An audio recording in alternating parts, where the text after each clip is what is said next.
How to Analyze People on Sight Through the Science of Human Analysis.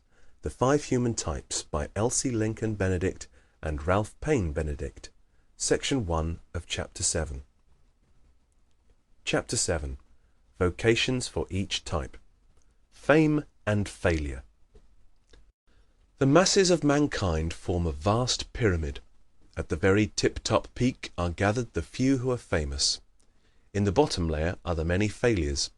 Between these extremes lie all the rest, from those who live near the ragged edge of down-and-out land to those who storm the doors of the House of Greatness. Again, between these, and making up the large majority, are the myriads of laborers, clerks, small businessmen, housekeepers, that myriad-headed mass known as the backbone of the world. Yes, the great distance from the lower layer to the tip-top peak is not insurmountable. Many have covered it almost overnight. A favorite fallacy. For fame is not due, as we have been led to believe, solely to years of plodding toil.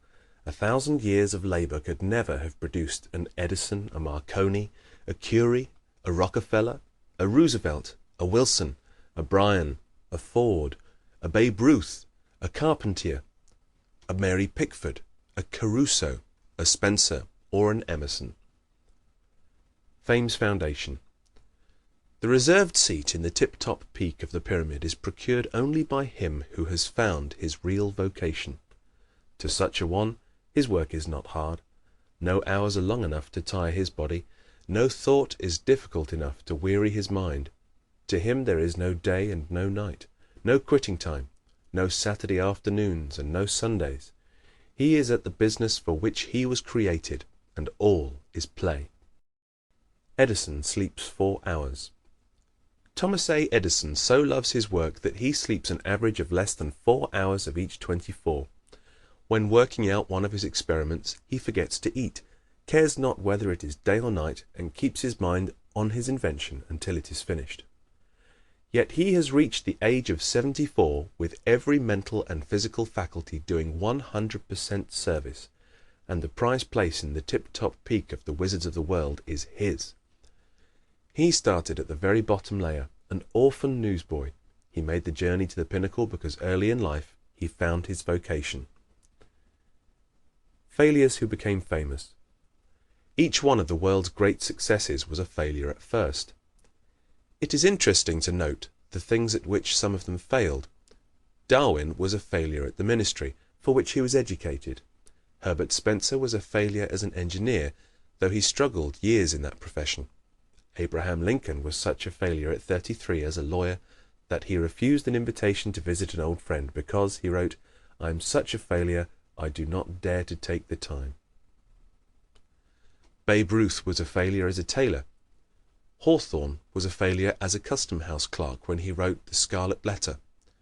Theodore Roosevelt was a failure as a cowboy in North Dakota and gave up his frontiering because of it. These men were failures because they tried to do things for which they were not intended. But each at last found his work, and when he did, it was so easy for him, it made him famous. Play, not work, brings fame. Fame comes only to the man or woman who loves his work so well that it is not work but play. It comes only to him who does something with marvelous efficiency. Work alone cannot produce that kind of efficiency. Outdistancing competition. Fame comes from doing one thing so much better than your competitors that your results stand out above and beyond the results of all others. Any man who will do efficiently any one of the many things the world is crying for can place his own price upon his work and get it. He can get it because the world gladly pays for what it really wants, and because the efficient man has almost no competition. Efficiency comes from enjoyment. But here's the rub. You will never do anything with that brilliant efficiency save what you like to do. Efficiency does not come from duty or necessity or goading or lashing or anything under heaven save enjoyment of the thing itself. Nothing less will ever release those hidden powers, those miraculous forces which, for the lack of a better name, we call genius. Knowing what are not your vocations. Elimination of what are distinctly not your vocations will help you toward finding those that are. To that end, Here are some tests which will clear up many things for you. They will help you to know especially whether or not the vocations you have been contemplating are fitted to you. How to test yourself. Whenever you are considering your fitness for any vocation, ask yourself these questions. Self-question 1. Am I considering this vocation chiefly because I would enjoy the things it would bring, such as salary, fame, social position, or change of scene? If in your heart your answer is yes, this is not a vocation for you. The movie hopeful. The above test can be illustrated by the story of a young woman who wanted to be told that she had ability to act. I'm determined to go into the movies, she told us. Do you think I would be a success? When you picture yourself in this profession, what do you see yourself doing? We asked. Oh, everything wonderful, she replied. I see myself driving my own car, one of those cute little custom-made ones, you know, and wearing the most stunning clothes and meeting all those big movie stars and living all the year round in California. Is that all you ever see yourself doing? We inquired. Yes, but isn't that enough? All but one, the acting. She then admitted that in the 8 years she had been planning to enter the movies, she had never once really visualized herself acting or studying any part or doing any work, nothing but rewards and emoluments. Pleasure or pay? Self-question 2. Knowing the requirements of this vocation, its tasks, drudgeries, hours of work, concentration, and kind of activity, would I choose to follow them in preference to any kind of activity, even if the income were the same? Would I do these things for the pleasure of doing them and not for the pay? If in your heart you can answer yes to these questions, your problem is settled. You will succeed in that vocation, for you will so enjoy your work that it will be play. Being play, you will do it so happily that you will get from it new strength each day. Because you are doing what you are built to do, you will think of countless improvements, inventions, ways of marketing them. This will promote you over the others who are there only for the pay envelope. It will raise your salary. It will eventually and inevitably take you to the top. A man we know aptly illustrates this point.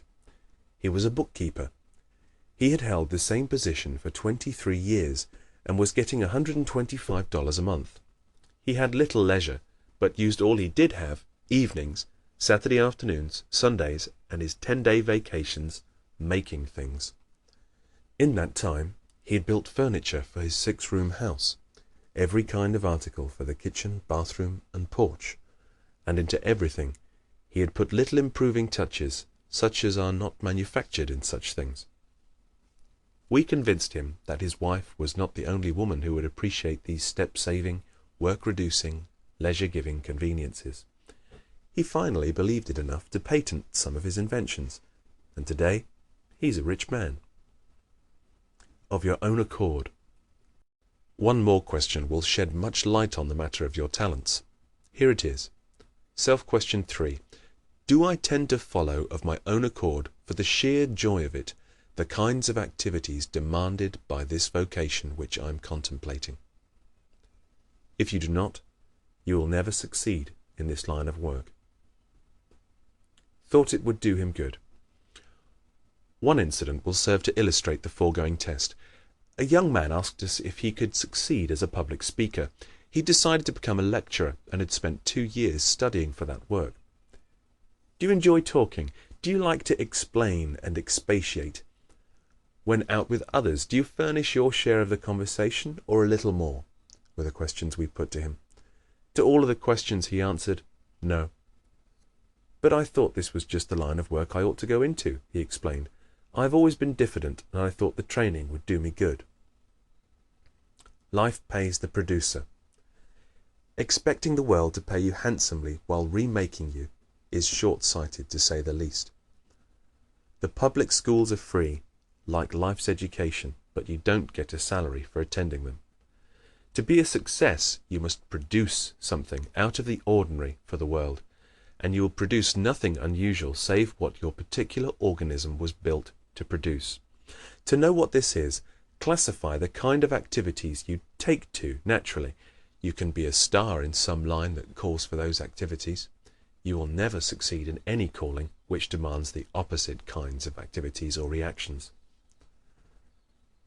The worst place for her. A few years ago, in San Francisco, a young woman came to us for vocational advice.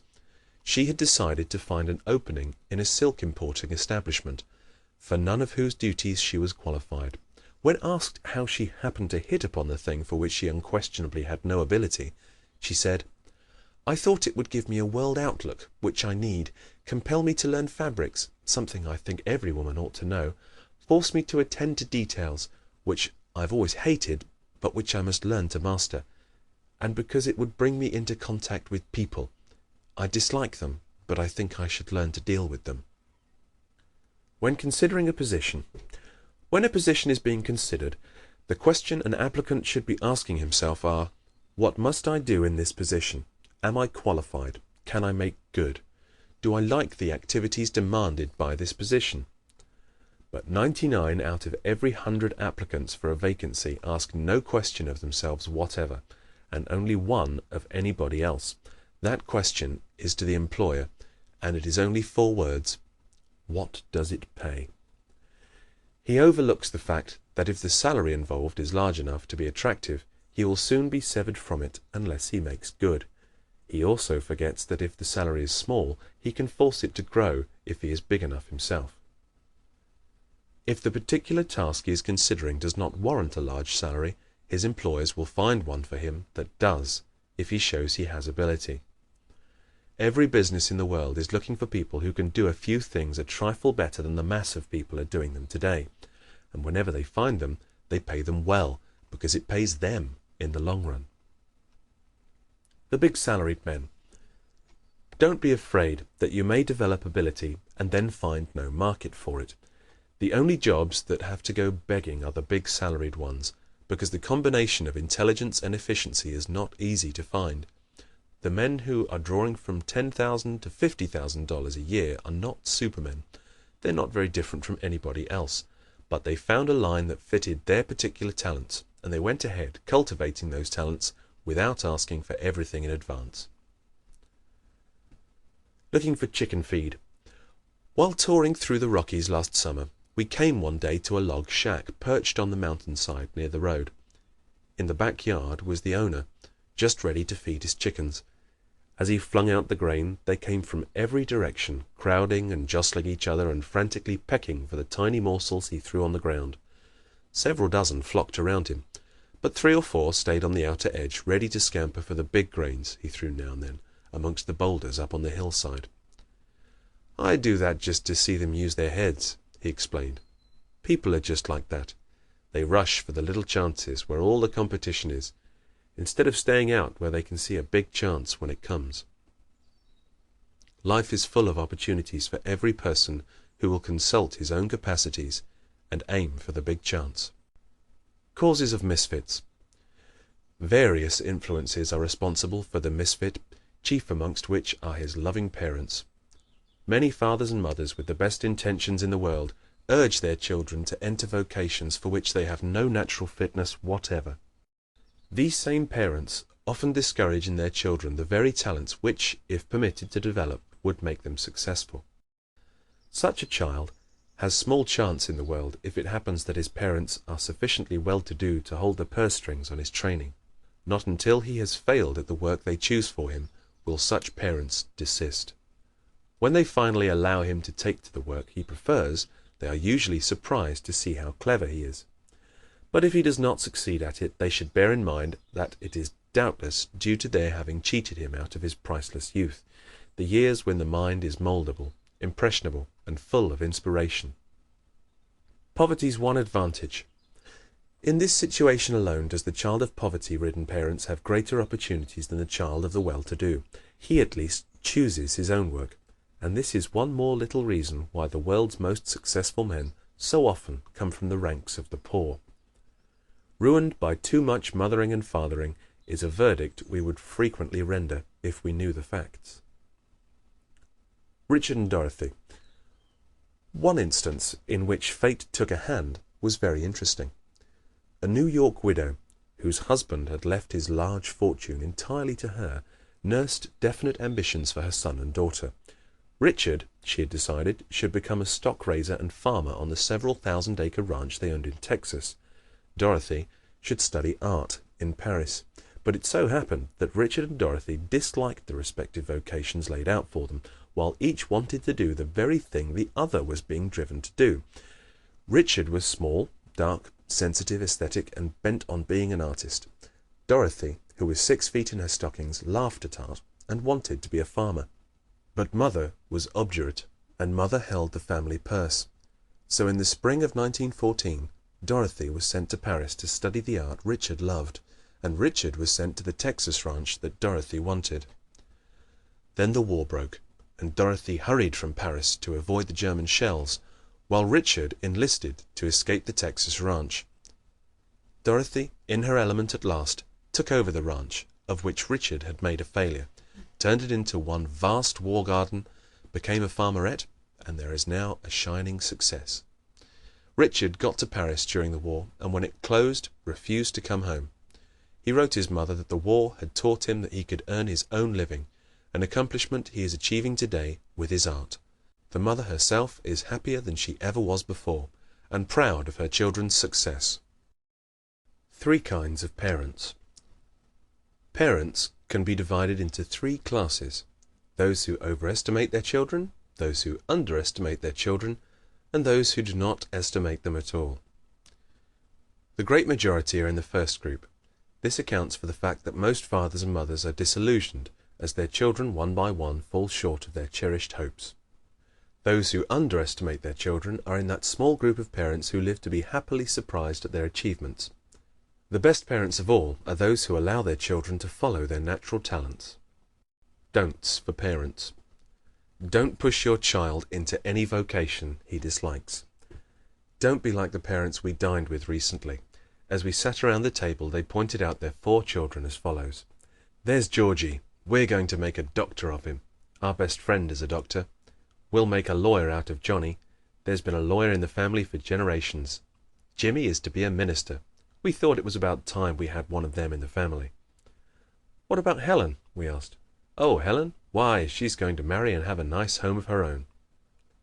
Any student of human analysis would have recognized that of this quartet of children not one was being directed into the right vocation.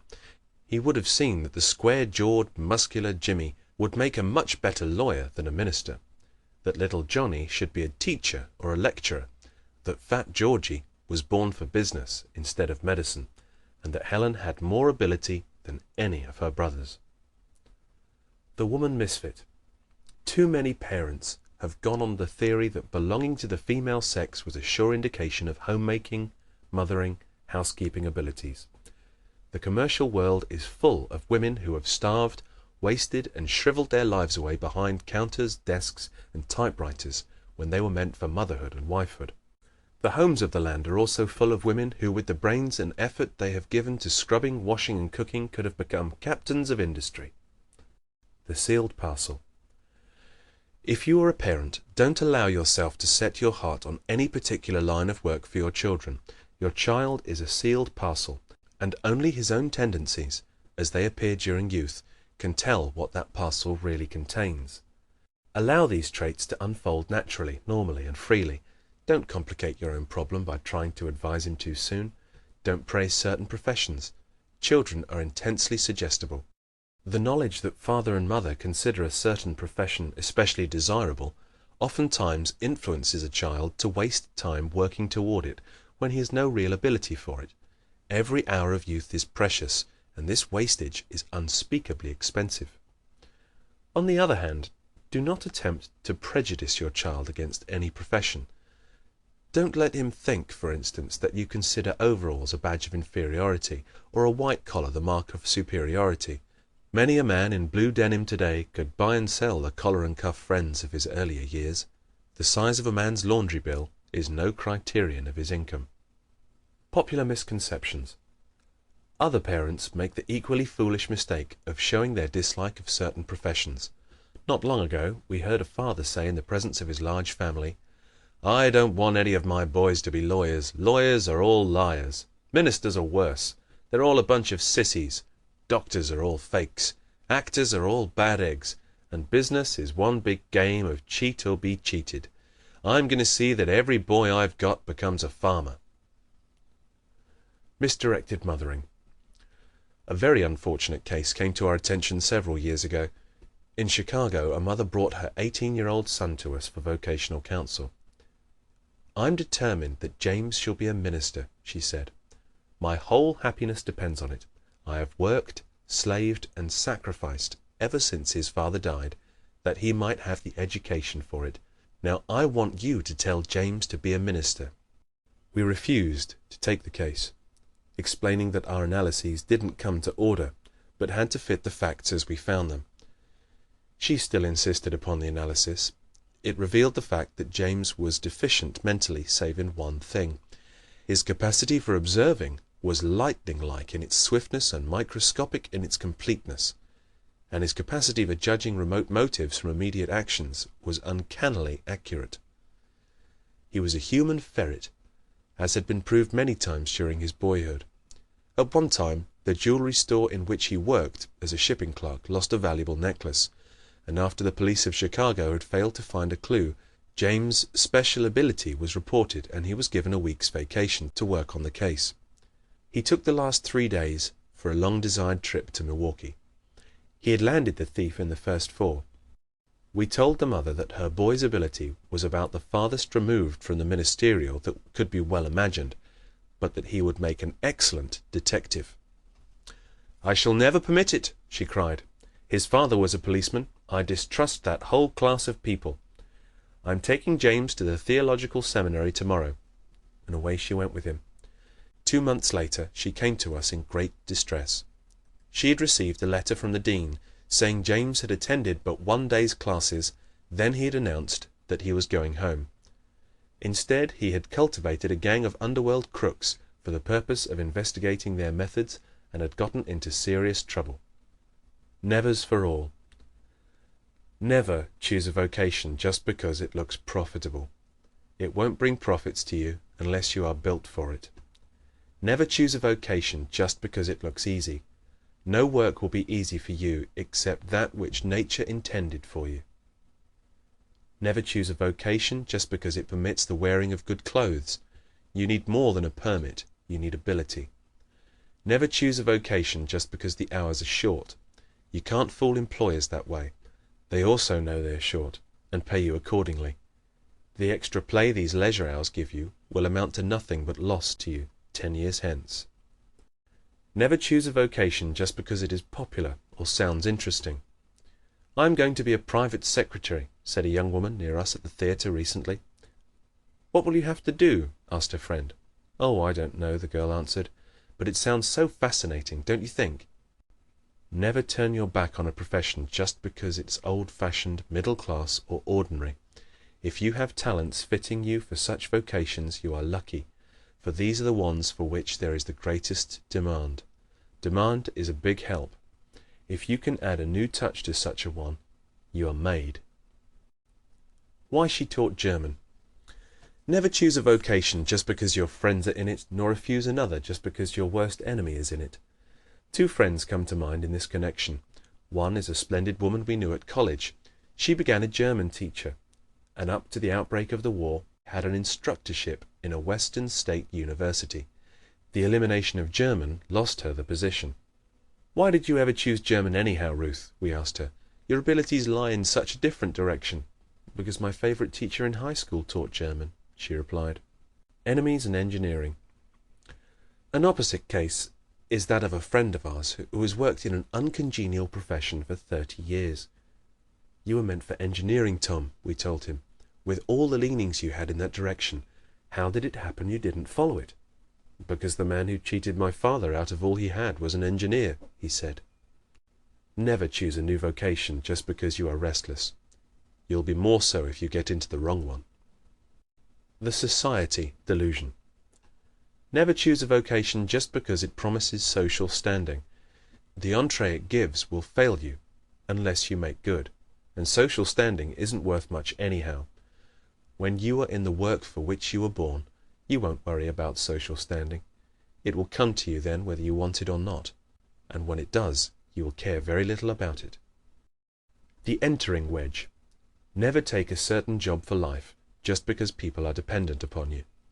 Save enough to live 1 month without a job, preparing yourself meanwhile for an entering wedge into a vocation you do like. Then take a smaller paying place if necessary to get started. If you really like the work, you will do it so well you'll promote yourself. You owe it to those who are dependent upon you to do this. Jack of all trades. Never do anything just to show you can. Don't let your versatility tempt you into following a number of lines of work for the purpose of demonstrating your ability. Versatility can be the greatest handicap of all. It tempts you to neglect intensive study, to flit, to become a jack of all trades and master of none. Only 3 kinds of work. There are but 3 general classes of work. They are work with people, work with things, work with ideas. Each individual is fitted by nature to do one of these better than the others, and there will be one class for which he has the least ability. In the other one of the 3 he might make a mediocre success. Every individual should find a vocation furnishing that one of these 3 kinds of work for which he has the greatest ability. Then he should go into the particular branch of that vocation which is best adapted to his personality, training, education, environment, and experience. End of section 1 of chapter 7.